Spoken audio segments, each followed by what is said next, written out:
আসসালামু আলাইকুম রহমতুল্লাহি ওবরাকাতুহু। এখন আমি কবি শাহ মোহাম্মদ ইসমাইল হোসেনের লেখা কবিতা আশায় নিরাশা আবৃত্তি করছি।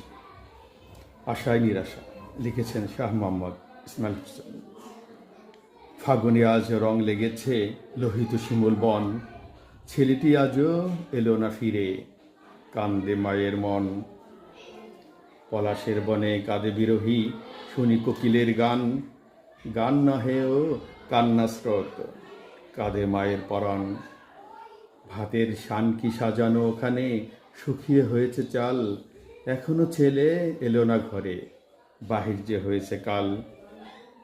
লাউ পডিতে ঝোল হয়েছে সাথে ধনে পাতা, আসিল না ছেলে শানকি ভাত, মনে পড়ে কত কথা। দিনে দিনে দিন চলে যায়, কোকিলের বিরহী সুর, শিমুল পলাশে জ্বলিছে আগুন, খোকা তুই কত দূর। হায়নারা সব পালিয়ে গেছে, জয় পেয়েছে ভাষা, ছেলে তাহার আজও ফিরিল না, দু চোখে অশ্রু নিরাশা। পথপানে চাহি দুঃখিনী মাতা, কত কথা ওঠে মনে, বালাই বালাই ভালো আছে খোকা, আশায় প্রহর গুণে। ধন্যবাদ সবাইকে। আসসালামু আলাইকুম রহমতুল্লাহি ওয়া বারাকাতুহু।